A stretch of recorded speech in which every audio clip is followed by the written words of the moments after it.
हाय team, मेरा नाम है एमडी असलम। मेरा एम्प्लॉय आईडी है 73283। मैं करीना आउटलेट में काम करता हूँ। मैं सर्विस कैप्टन हूँ। तो मेरा रेटिंग अप्रेजल के लिए मैं 2 स्टार का वीडियो बनाऊँगा। तो अभी मैं सेफ सैलरी वाला वीडियो बनाने जा रहा हूँ। इसके रिगार्डिंग मेरा जो भी क्वेश्चन करेगा मैं उसका आंसर दूँगा। ठीक है भाई, सबसे पहले तो ये बताओ कि gross salary and net salary में क्या डिफरेंस होता है। ग्रॉस सैलरी और नेट सैलरी में डिफरेंस यही होता है। ग्रॉस सैलरी मतलब पीएफ और इंश्योरेंस और जो हमारा अमाउंट बैंक में आता है वो सब मिला के हमारा अपना ग्रॉस सैलरी बनता है।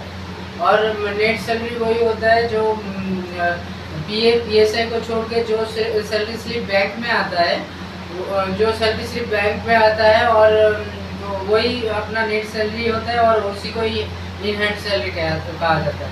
चलो ठीक है, बढ़िया। बाकी दूसरा बताओ कि ठीक है, प्राइमर एंड सेकंड, ठीक है, प्राइमर एंड सेकंड एंड मेकलाइन में क्या होता है। प्राइमरी एंड सेकेंडरी मेकलाइन यही होता है। जैसे कि हम जब कंपनी में ज्वाइन करते हैं तो अपने अपने 2 मेकलाइन होता है, एक है बॉक्स, दूसरा है मोजो। अगर हम बॉक्स मेकलाइन में ज्वाइन कर रहे हैं तो वो हमारे लिए प्राइमरी मेकलाइन है और मोजो मेकलाइन अपने लिए सेकेंडरी मेकलाइन है। चलो बढ़िया। उसके बाद बताओ कि जॉइनिंग सैलरी कितना होता है, ग्रोस एंड नेट सैलरी अलग अलग बताना है। हाँ, जैसे हम जब ज्वाइन होता है तो हमारा प्राइमरी मेकलाइन और सेकेंडरी मेकलाइन दोनों में रेटिंग 0 होता है। तो उस हिसाब से अपना ज्वाइनिंग सैलरी होता है 13,200 और नेट सैलरी होता है 13,000। चलो बढ़िया है। ये बताओ कि रेटिंग सैलरी क्या होता है, मैक्सिमम रेटिंग सैलरी कितनी मिल सकती है। रेटिंग सैलरी मतलब अपने दोनों मेकलाइन में 5 स्टार का रेटिंग जब हम ज्वाइन करते हैं तो हमारा एक्चुअली प्राइमरी और सेकेंडरी मिला के दोनों मेकलाइन में 5 स्टार का रेटिंग बनता है। तो मैक्सिमम हमें 5 स्टार का ही रेटिंग मिलता है। चलो बढ़िया यार। बाकी ये बताओ, रेटिंग इंक्रीज करवाने के लिए क्या प्रोसेस है। रेटिंग इंक्रीज का यही प्रोसीजर है कि हमें अच्छे से वीडियो देखना है। PHPL में जो भी अपना वीडियो आता है उसको अच्छे से देखना है। उसको अच्छे से देखने के बाद हमें रिजर्व वीडियो बनाना होता है।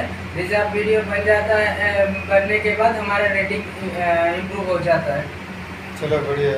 उसके बाद बताओ कि ट्रेनिंग लेगाट क्या होता है। ट्रेनिंग लेगाट मतलब अगर हम अच्छे से काम ना करें या अच्छे से वीडियो ना देखें, बहुत दिन अपने जब हम ज्वाइन करते हैं तो हमें एक टारगेट दिया जाता है कि इतने दिन के अंदर हमारा रेटिंग इतना होना चाहिए।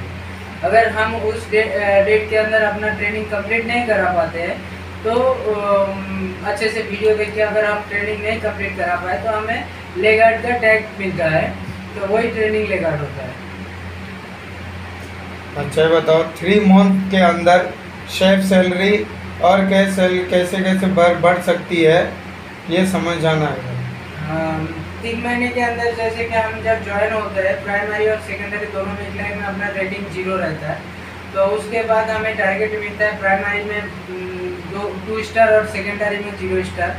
और उसके बाद हमारा टारगेट रहता है जब हमारा प्राइमरी में 2 और सेकेंडरी में 0 स्टार रहता है तो अपना सैलरी रहता है 13,000। उसके बाद हमारा जब प्राइमरी में 3 और सेकेंडरी में 2 स्टार हो जाता है तो अपना सैलरी बढ़ के हो जाता है 14,000। उसके बाद हमारा जब प्राइमरी में 4 सेकेंडरी में 3 हो जाता है तब हमारा 15,000 सैलरी हो जाता है। और उसके बाद हमारा टारगेट रहता है कि प्राइमरी में 5 और सेकेंडरी में 4, तब जाके अपना सैलरी 16,000 हो जाता है। चलो बढ़िया है। उसके बाद बताओ कि टाइम सैलरी का क्या मतलब होता है। टाइम सैलरी का मतलब यही है कि हम जब ज्वाइनिंग के बाद जब अपना रेटिंग 3-2 स्टार का हो जाता है और उसके बाद 3 महीना काम करने के बाद कंपनी की तरफ से हमें एक इनाम मिलता है, उसी को टाइम सैलरी कहा जाता है। चलो ठीक है। टाइम सैलरी कैसे बढ़ती है। टाइम सैलरी बढ़ने का प्रोसेस यही है कि जब हम 3-2 स्टार हो जाता है उसके 3 महीने बाद हमें टाइम सैलरी मिलना शुरू होता है।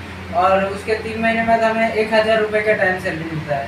और उसके 6 महीने बाद हमें मिलता है 2,000, 9 महीने बाद मिलता है 3,000 और 12 महीने बाद हमें 4,000 का टाइम सैलरी मिलता है। चलो बढ़िया है। बाकी बताओ, अगर आप अपनी लीव्स एक्सटेंड करने के बाद सिस्टम में इनएक्टिव होते हैं तो आपकी टाइम सैलरी के साथ क्या होगा? अगर हम लीव लेने के बाद हम अगर सिस्टम में इनएक्टिवेट हो जाते हैं तो हमारा टाइम सैलरी 0 हो जाता है। इसीलिए हमें हमेशा प्लान करके ही लीव लेना ज़रूरी है। चलो ठीक है। बाकी दोनों मेकलाइन में 5 स्टार रेटिंग होने के बाद कंपनी में ग्रोथ किस प्रकार की जा सकती है? अगर दोनों मेकलाइन में मेरा 5 स्टार का हो जाए तो उसके बाद अपना उसके बाद हम प्रोडक्ट वाइस कैप्टन में आता है। प्रोडक्ट वाइस कैप्टन में आए तो हमारा टाइम सैलरी 12 महीने बाद टाइम सैलरी और सैलरी मिला के लगभग 20,000 हो जाता है। और अगर हम वाइस कैप्टन में आते हैं तो 21,500 हो जाता है। और उसके ठीक अगर हम वाइस कैप्टन से प्रोडक्ट कैप्टन में आ जाए तो हमारा सैलरी लगभग 24,000 हो जाता है। अगर हम प्रोडक्ट कैप्टन होने के बाद अगर सीईओ बनते हैं तो हमारा सैलरी 29,000 हो जाता है। चलो बढ़िया यार, तुमको तो अच्छी नॉलेज है। ठीक है, सेकंड वीडियो के लिए तैयारी करो। नाम और एम्प्लॉय आईडी बता दो। नाम MB Aslam, employee ID 73283। Thank you.